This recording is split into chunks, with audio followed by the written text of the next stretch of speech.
এই বন্ধুসকল কি খবৰ মানুহৰ জীৱনত সিবিল স্কৰে যথেষ্ট গুৰুত্বপূৰ্ণ ভূমিকা পালন কৰে যদি আপোনাৰ সিবিল স্কোৰ ভালে নাথাকে তেন্তে আপুনি লোন ল'ব নোৱাৰিব বা ইএমআই কোনো বস্তু আপুনি ল'ব নোৱাৰিব হেহে আমি সিবিল স্কোৰ ভালে ৰাখিবলৈ সদায় চেষ্টা কৰিব লাগে এতিয়া কথা হল কি কাৰণত আমাৰ সিবিল স্কোৰ বেয়া হয় মই তিনিটা কাৰণ কম এই তিনিটা কাৰণত প্ৰধানত মানুহৰ সিবিল স্কোৰ বেয়া হয় এক নম্বৰ কাৰণটো হৈছে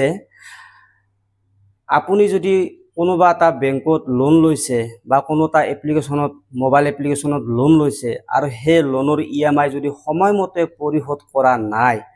আপোনাৰ ডিউ ডেট পাৰ হৈ যায় তেতিয়া হলে সিবিল স্কোৰ ডাউন হ'বলৈ আৰম্ভ কৰে দুই নম্বৰ কাৰণটো হৈছে আপোনাৰ যদি ক্ৰেডিট কাৰ্ড আছে আৰু সেই ক্ৰেডিট কাৰ্ড যদি আপুনি চলাব নাজানে ক্ৰেডিট কাৰ্ড কেনেকৈ চলাই আপুনি ভালদৰে নাজানে ক্ৰেডিট কাৰ্ডৰ বিল কেতিয়া ক্ৰিয়েট হয় কেতিয়া ক্ৰেডিট কাৰ্ডৰ বিল দিব লাগে আপুনি যদি নাজানে আৰু আপোনাৰ যদি সেই ক্ৰেডিট কাৰ্ডৰ বিলৰ ডিউ ডেট পাৰ হৈ যায় ইএমআই পাৰ হৈ যায় তেতিয়া হলে আপোনাৰ সিবিল স্কোৰ ডাউন হ'বলৈ আৰম্ভ কৰে তিন নম্বৰ কাৰণটো হৈছে আপুনি যদি লোনৰ বাবে বিভিন্ন মোবাইল এপ্লিকেশনতে হওক বিভিন্ন বেংকতে হওক বাৰে বাৰে এপ্লাই কৰি থাকে এনকোয়াৰি কৰি থাকে তেতিয়া আপোনাৰ সিবিল স্কোৰ ডাউন হ'বলৈ আৰম্ভ কৰে